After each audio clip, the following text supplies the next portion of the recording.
have a normal hook there, something like a baldy will be biting that jig. Now a baldy's got a mouth that big. He's biting the jig.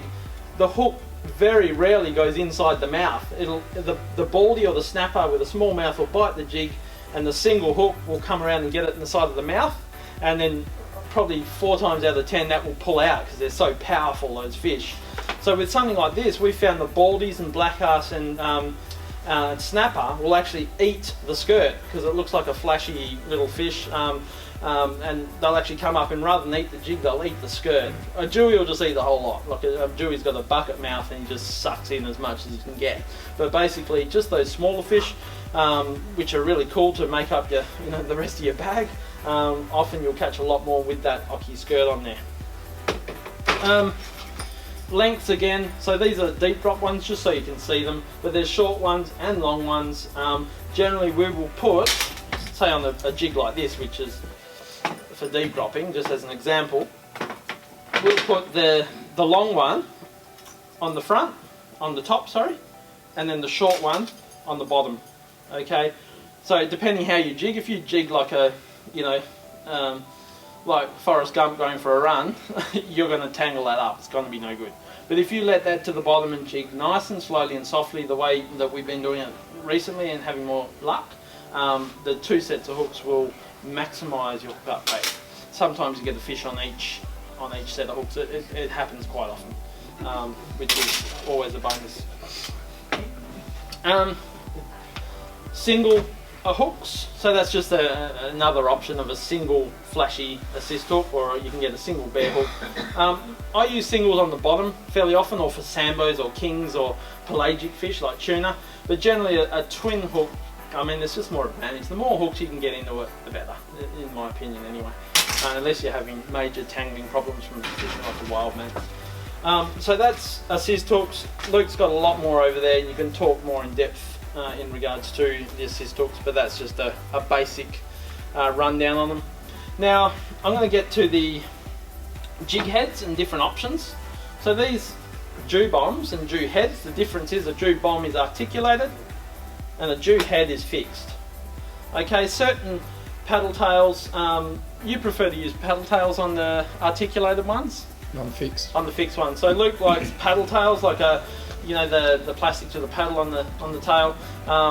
He prefers to use them on one and the fixed head jerk bait on the other. So it just comes down to personal taste. Some guys will only use heads and some guys will only use articulated. So you just got to try a few out and see what suits you. Which ones hook more fish? It's really hard to say. I think the articulated one gives you hook. A little bit. Hey? The assist hook. The assist hook, yeah, that catches most of them. Most of the fish you do catch will be on the assist. The fish will come up and smash that. For some reason, just about every fish that you see pictures of on Luke's wall or on there has got the flashy ocky head in its mouth, and that one as well, or just the flashy ocky head. It just depends on, I suppose, if the fish is coming up from that way, it's going to be the first thing it hits. Whether you get the fish or not, if you had the flashy ocky head on there or not, who knows, but it's always good to have 3 hooks in there rather than 1. But I think the fixed head will pull the point in whatever direction you lift the rod at. So I actually like the fixed head, so I really do. But the articulated one might present the bait a little bit better, the plastic, and you might get more hits that you wouldn't normally get on the fixed head. So I'm not sold 100% yet, but I find myself using a few more of the fixed heads than the articulateds. Now, there's another product. I kept missing bites. So I'd be fishing something like this, right? This is before I started using the flashy ocky heads. And I'd send it down and you'd be jigging, you'd feel a bite, you'd pull up and miss. And I had bites in my plastics all over there just past the hook, and I was getting really pissed off. So I thought, right, I'm going to put a bigger hook on. So I put this great big behemoth hook on there, and then I couldn't hook anything because it was like trying to put a nail in your arm compared to a needle. Like it's basically, I just couldn't set the hook. So what I did is I went to the factory that makes my harbour hooks, and I made a longer one. All it does is it gets further back in the plastic, see?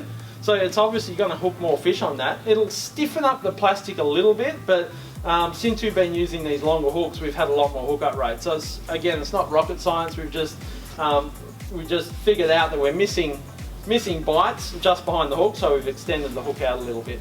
Now on a short paddle tail it's no good, because if you have that out just behind the paddle, it's just going to be stiff as a donkey's doodle and you're going to get no action out of it. So basically this is better for a longer jerk bait or a longer paddle tail. So it's just something that, that we've tried to create to help people catch more fish.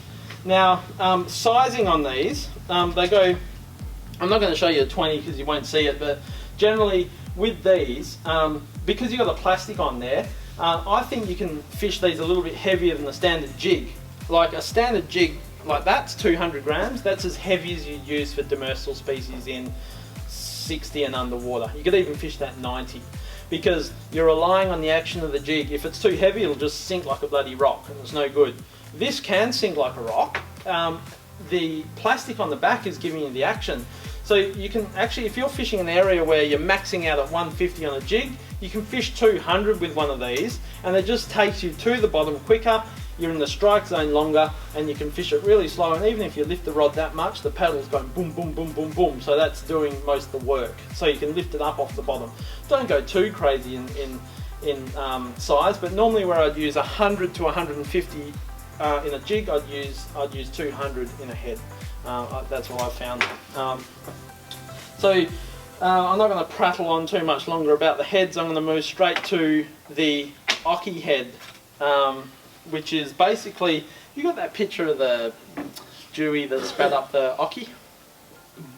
No? No. Anyway, you'll see it in there somewhere. There's a picture of actually a bottom meat rig with a like a half digested octopus that a Dewey spat up. Now, I reckon 1 in 3 Deweys would spit something up, and it's usually a little cuttlefish or a little Oki. And when you gut them, or take the sides off them and have a look in the gut, they've just about always got a little Oki in them. So when I was in Japan, I found this commercial company who produced these Okis for commercial mad-eye or snapper fishermen in Japan. And they smell like the back end of a bandicoot. It's not real pleasant, so they got some sort of fish crap in there that stinks. So when my luggage got checked, they were sort of, I think they thought I hadn't washed my underpants for 6 or 7 weeks, but it wasn't pleasant. But the stink will actually wear off them, so it's not too bad. But they're stretchy, okay? So they're Cyberflex or TPE or TPR, whatever you want to call it, so they don't get destroyed too easily. But it looked exactly like the little Okis that those Deweys coughed up, and when we started using them, dropping them down, fishing them really slowly, we're just having some really good success with them.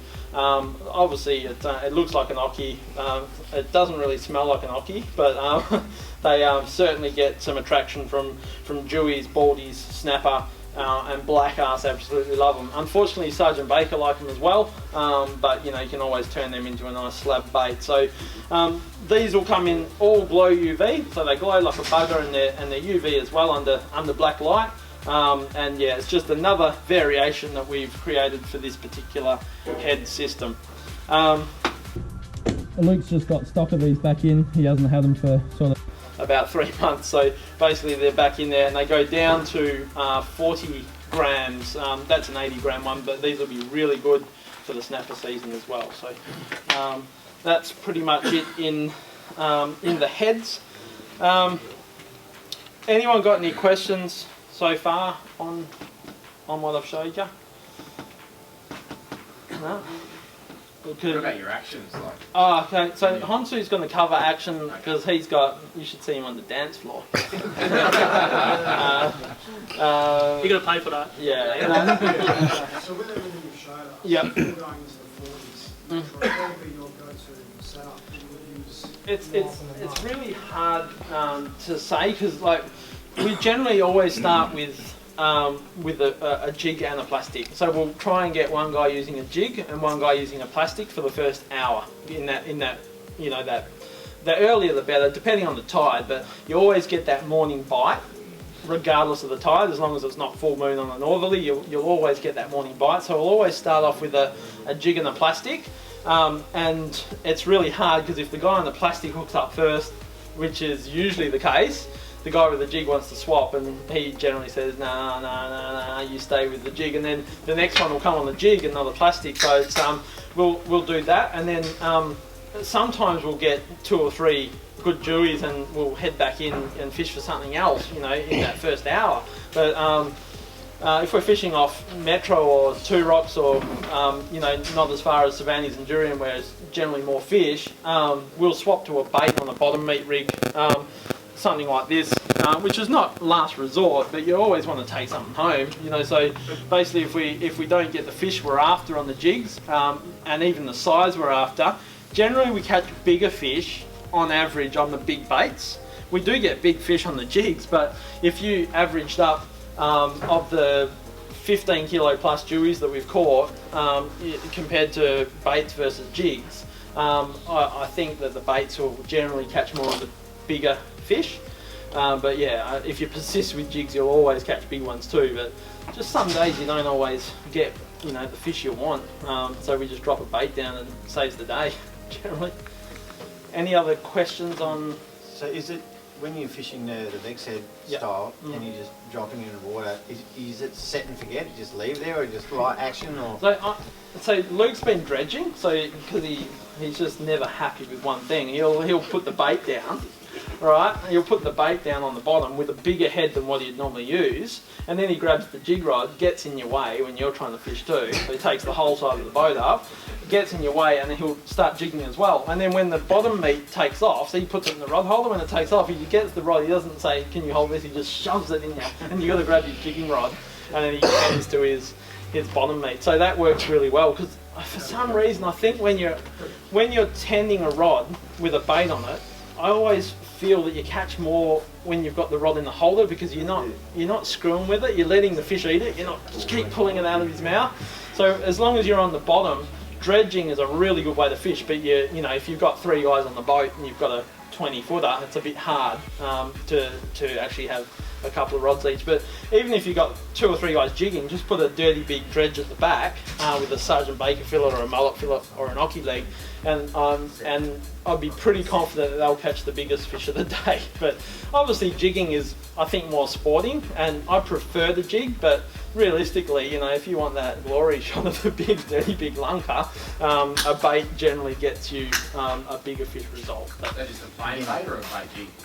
Oh, I mean, whether it's this here, this is just a different way of getting a bait to the bottom with a little bit more flash, because you can put a flash on there, it glows, and you got 3 hooks which are pulling in line. So generally, with whether you're bottom bouncing or using that, some guys are actually tying a bottom bouncing rig, a double dropper rig, and having this as their sinker with another bait on the bottom. So they got 1 hook above it or 2 hooks above it, and that is just the R&P rig. I can't say the word, but that's an absolute R&P rig, which is cool, you know, because you know, as I said, you're not out there to make friends. You know, the fresher the bait, the better, really. Oh yeah, I think so. I always prefer to use fresh bait, but sometimes you stick down a stinker, like you run out of bait and you got some stinking, you know, stuff that you took out for burley and just whack like it on. Freshly regurgitated. Yeah. Straight from the dewies mouth. Yeah. I think the fish you're catching in the area where you're fishing for dewies, because we caught a lot of dewies that cough up those red snapper or bite redfish or nanagai, whatever you want to call them, swallowtail. They'll spit them up, but anything red, like those little red things with the big mouths that I just mentioned, and Sergeant Baker's wrasse, they're all really, really good baits. But as I said, like sand whiting is so underrated too. They're so easy to catch. It's good fun. You can just go out and they're really good bait. Sand whiting's been killing it. Yeah, no, they're just dynamite, and they haven't got a big scale, which means fish like a herring works well. Herring are great baits, but you got to scale them, and they're a little bit broad in the body, so you miss some bites unless you go to a massive hook. So, but whatever works, just try different stuff. Like as I said, if you catch 10 dewies over 10 trips, there's a good chance that 2 or 3 of them will be coughing up an ocky or an eel or a cuddly, and just whack that back on and send it down. Because there's a reason why it ate it in the first place. Any other questions on? Generally with the action, Hon-su will go later, but with the baits, you don't jig them at all. You just get them onto the bottom and you leave them there. And yeah, he can talk about his jigging action is pretty good, especially with the overhead. So you can sort of jig differently with an overhead and a spinning reel too, which is another story in itself. What's your preferred knot for the jigs and plastics? I reckon the knot that you've always used that hasn't failed. So if you're using a blood knot, some people say, oh yeah, that knot's shit, you shouldn't use that, rah rah rah. If you're, whatever knot your granddad or your dad taught you, if it's not breaking, use it. Because you don't need to do an AG chain or these fancy things, because you're just tying a knot on there. A uni knot or a blood knot are the two most popular ones, and they both work. And if you're not breaking off, then don't look to change. Otherwise, just go onto YouTube and just Google uni knot, or I think the uni is better than the blood, but if you're using a blood without trouble, then happy days. And there's these fancy AG chains that you can tie, which is really cool and looks good and everything, but it's not going to catch any more fish if you're not fast enough. The other thing is for people who's used to tying like little tiny jig head for bream, that kind of stuff, tying a loop knot to the jig head to give more action. Well, you don't need to with this. But, 200-300 grams, it doesn't make a difference. So tie your most confident knot, your strongest knot, what you think is the strongest knot, straight to it, and that's it. And while you're talking about tying it on, you can tie your knot straight to there, no problems at all. The other way is you can put a split ring on there and a solid ring, which allows you to change your jig between a bottom meat, a head and a standard jig if you want to. It's not going to be any advantage in any way, but generally with the quality of split rings at the moment, you're not going to be disadvantaged by it either. So generally I buy some, so with a jig it's different because I've just showed you that setup. I generally use that for a jig, it's called a combination ring, but generally what happens is you'll tie your FG knot. Knots are really important, which Hon-su will get onto, but tying the right leader knot's really important. So an FG or a PR, I can't stress enough how important it is to tie one of those two knots rather than an all-bright or a back-to-back uni. So tie them the night before you go out, and then you put tie a swivel on or a solid ring with a split ring on, so when you get out there you can just loop that on. If you just tie that beautiful knot and just loop it around your reel and put a lackey band there, chances are by the time you get out there that's popped off, and then you get a looper line that goes through and you pull your leader out, and then there's a knot in your braid and you've got to cut it and start over again. So we rig the rods up and just put the split ring and the solid ring in the end and just wind it so it's just tight, loosen the drag, and you're ready to go when you find fish. There's no rooting around when you get out there. Yep. I suppose there's a bit more sort of the 20 metre mark and chase the snap from all the dewy. Would you go, I always just tie straight onto the jig head. Would you recommend to do a solid and a split, and then you can change the jig head? Yeah, it's just easier. It won't catch you any more fish or any less fish. It's just easier to swap between them, because you've got to remember when you're cutting your jig off and retying, say if you've got, you don't want too long a leader, you want maybe anywhere between a metre and probably a rod and a half length of leader, because if you've got too much leader it takes longer to get to the bottom. That's why you're using a thin braid, because a long bit of leader will take longer to get to the bottom. So basically if you're using say a rod length of leader and you change your jig head 5 times in a day, your leader is then down to this long and it's not sufficient. So you either got to just fish with a short leader, because when you're cutting and retying, you're using this much line each time. You got to actually tie another FG or a PR on the boat, and I'm no good at that. So I have a couple of spare spools, because if I'm using like a spinning reel, like I got a Catalina or a Saltiga 4000, I got 2 spools with the FG not tied on there, because as soon as I start tying a knot on the boat I fall over and spew. And then so basically when I get popped, it doesn't slow me down, it's just then I get the green cordial out and but basically if I get popped off by a fish or get a snag or my leader's shredded or too short, I just pop the spool off and put another spool on, which has got another leader on there. But I mean, for the Saltiga, if you went and bought 3 Saltiga spools, you're up for $600 or more. So I just got Saltus spools that fit on the Saltiga, which are half the price, and it's just easier that way to have spare spools. And if you've got a cheaper reel, like even like a Penn Slammer or whatever, you can get a spare spool for what, $50 or something? Oh, not quite. Isn't it?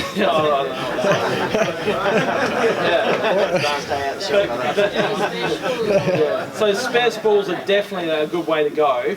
Whether you just carry one with another knot on, it just saves you screwing around. And sometimes what I've found when I don't have a spare spool, I tie a lesser quality knot, And then I fish differently. When I'm using an FG knot, I pull harder because I got more confidence. When you do a quick fix knot, like a back-to-back uni, which I never tie, or an Albright, I just find you don't pull as hard because I just don't have as much confidence because they're not as strong. Simple as that. So they're strong enough to catch fish, and people have been catching fish for years on back-to-back unis and Albrights, but they're not as strong. As simple as that. It's a fact. So if you don't know how to tie an FG, get onto YouTube, or Luke will teach you one day when it's raining. Come in. Right, everyone, we'll get back into it, eh? So what I'm going to be talking about is basically metal jigging and the techniques used for metal jigging. So obviously, like with bait and with soft plastic, you work them a lot slower. There's not much techniques in it. With metal jigs, there's a bit more involved because there's different shapes and different types of jigs out there. Yeah. So we'll start from here. Okay. So one of the easiest one is what most people jig with sandbars is just basically continuous jig and pump.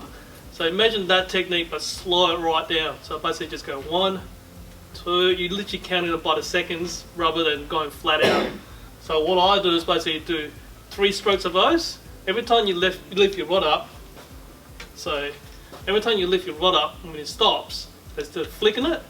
So generally I don't go stop, but it's just basically flicks. Go 1 and then flick it up. So every time you just about to stop, just give it a little flick. And what that does, it makes the jig jumps a bit more. So instead of just lifting it straight up, it actually makes them kick. So I don't know if you've noticed, most jigs, they're not the same on both sides. So one side is like pretty much flat, or just there's no shape to it other than being curved. And the other side is basically, it's got three faces to it. So that side will always be facing down, because that side is the part that actually acts like a keel. So the idea is that when you pull that up, you're going to make a kick. You know like how you work plastics through the water as you cast and work it back. Every time you twitch the rod, it actually kicks off to the left or right. Well, you can do that with jigs, except you're going vertically rather than horizontally. So the one technique for me is the simplest one. Is basically go do 3 strokes. So 1, 2, 3, and basically just stop there. Stop there for 3 to 5 seconds. Sometimes the fish will come up to you. As soon as you stop, they'll be just whack, and then you go again to make them chase it. Or you basically just from there, basically go lift it straight up. Because what they do, the fish will hit it, and then they'll think, okay, that's not quite meat or fish. But if you make it dart off, it wants to chase and grab it straight away. So every time you get a hit, just rather than going flat out again, just flick it up without whining and let it fall back down. So most of the time when it falls back down, they'll grab it, and then you wind up the slack line and you're on the hook onto the fish. So that's one technique. So like I said up there, always basically have a pause in between, because you don't know what the fish is doing down there. If you stop, the fish might be able to catch up to it and then try to grab it out of curiosity. So the next technique I tend to use is basically a lot less winding. It's basically, it works well with like guys without using 6'6" or 7-foot rods. It's basically just lift it up, hold onto the rotor or the spool, so you're not turning it. It's basically just drop it back down. So you're yo-yoing it, especially in shallow water. So if you still want to use a metal jig in say 20 meters of water, rather than going and doing this, and basically within 10 more of the handle, it's already up in the water, you basically use the rod, you basically use that to create the action. So every time you lift, especially like when you do a large lift, and then at the end of it, just flick it, it will actually come straight up and flick. And you find that most of the time, I mean, one day I'll get around to actually putting a camera down there and watching the jig move, but the jig will actually go quite a fair way either to one side or the other side. So it's not just a short little distance like that far apart. Some jigs actually move a couple of meters. So it does feel weird when you flick it and then you hold it down. It's literally like 10 seconds before the line goes tight again, because it's just doing this all the way down. Same thing again, every time you do that, bring it back down. Just make sure your rod tip's all the way down, below horizontal, because every now and then your line, you drop your rod tip down, your line actually comes up and wraps around the rod tip. You don't want to do that. So you want the rod tip down, so the line actually goes past it and away from the rod tip. And just pause for, same thing, 3 to 5 seconds. If there's any hits, if there's no hits, then basically go again. If you're in deeper water and you want to do this technique, just basically lift, one slack line, but literally to horizontal, and then the rest of the slack line will actually continue down, and then you do that again. So that's how you do like longer strokes. So every time you lift, you wind up slack line to there, and pause, and then go again. Usually I do about 3 or 4 strokes, and that gets more or less about 10 meters off the bottom, 5 to 10 meters, and then drop it back down and go again. The other technique I use is just mix it up. So basically you go 1, 2 short ones, and then the third one just lift it right up and drop it back down. So you're making 2 little short darts, and then the third one does it just make them shoot up, because everything that moves at a long distance, the fish will catch it out of the corner, right, and thinking, what's that moving so quickly inside a distance? So they'll actually look for it, and every time you pause, they see it. And then every time you do a couple of short strokes, it will start wobbling around, it will start darting around, and then you do a long lift, it will actually imitate like a bait fish starting off. Hence why you're having a pauses is good, because you need to give it time for the fish that can come up, have a look, or catch up to the jig. So yeah, just pause it wherever you can. So every time you do a jig, just stop and see where it's at, and then basically wait for something to happen. But 5 seconds later, nothing, just go again.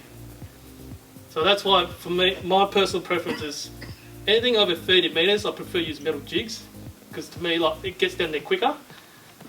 Whereas soft plastics, it falls less, a lot slower, unless you're using quite heavy jigs. Jig heads like the G-bombs, obviously it just gets down there just as quick. Then shallow water, I like to use soft plastics, because most of the time you don't have enough room to actually jig properly anyway. So with soft plastics, you can fish quite light. So an example, 15 meters of water, I only use half an ounce of jig head.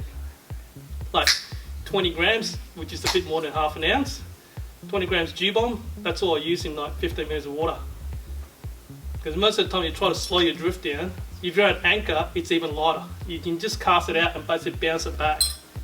So, yeah, plastic wise, you can go, I don't like to use big ones, 7-inch, 8-inch, basically lob it out there and basically just work it off the bottom.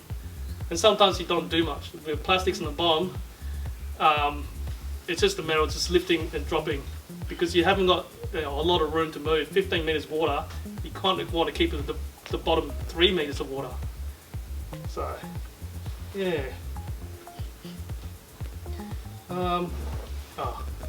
We'll get to that in a minute. The other thing I want to tell you about is the choice of your rods. There's actually, quite a number of rods out there. They all look about the same. They all look just as skinny as this. This is a PE3 rod. Actually, no, it's PE2 rod. And there's not much difference between this one and say a PE4 version of this rod. It's about the same size. Now, the action varies a lot. There's some rods that are quite stiff and it doesn't bend till it gets to about here. And then some rods are basically quite stiff and it's only just the tip action. So my preference is, if you're fishing quite light, say PE2, and you're mainly fishing shallow water, bit of jig, but mostly soft plastic, go for a rod that's got a lighter tip, faster action, because you're generally fishing with a lot less movement. So you kind of want to feel something hitting your soft plastic, particularly from baldies or black ass. Whereas deeper water, you tend to move your jigs more. Hence why you prefer something a bit slower action. So stiffer in tip, bends a bit further down, but the tip is what moving the jigs. So I'll show you on the video here. So. Right, so I'll just run you through the technique that I like to use. When we drop the lure to the bottom, always make sure you keep a little bit of pressure on your line. That way your jig will actually go straight down. If you just throw it over the side of the boat, the jig will flutter, it'll never get to the bottom quick. So on your initial drop, always just a little bit of tension on the line. Nearly there. It's real simple, you don't need to work the jigs too crazy. Work them up like a meter, have a pause. Another meter, pause. Just retrieve a little bit. The biggest thing is making sure you have a pause. Keeping it close to the bottom without too much angle. Pause is critical. Get most of my fish on pause. I'm waiting for that fish. It's not gonna bite.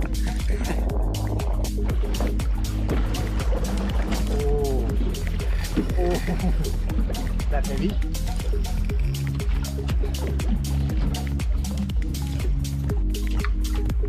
Real light bite, and then it just whacked it.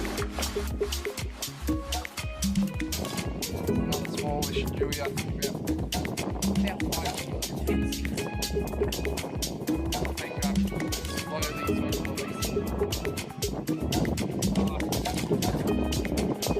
Yeah, so that's on the FCL Lamo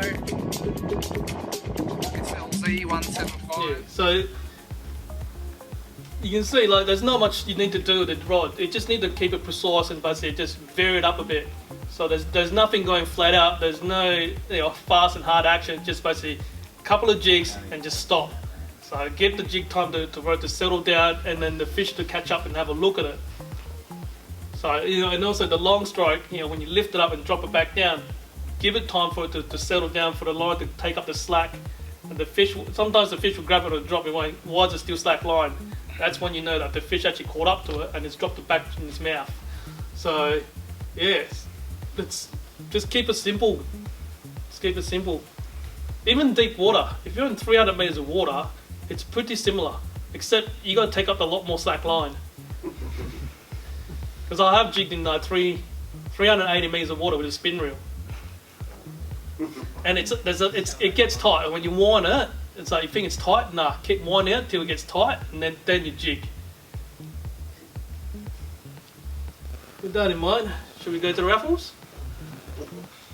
Right. God damn, this is heavy. Yeah, alright.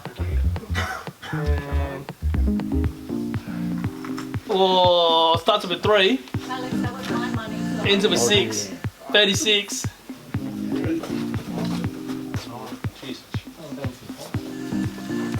Oh.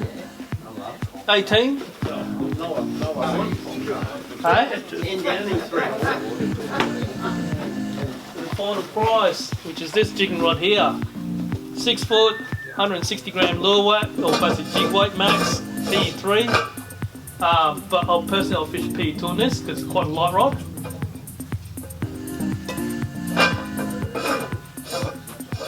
Yeah, it's an overhead. That's right. Come back tomorrow for the ring. Alright, winner is front row. Red ticket E03.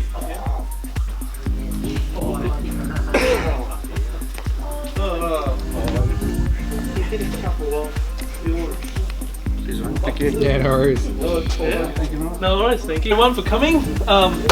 Hopefully you guys learned a fair bit, and yeah, hopefully you guys can get into a bit more bait fishing new way. What I do ask for is if anyone's got any feedback for tonight's event or any previous event you've been to, just give us a review or just let us know on Facebook and see what you think, and hopefully we can improve on any future events as well. Because so far, it's been good, but there's things that we're looking to improve on, or any suggestion for any future topics that you want to know about, we can look into doing as well. So yeah, let us know. Skippies. That's on opening day, you missed out. we can get it off, but you know what I'm saying. Alright, thank you. Cheers, guys.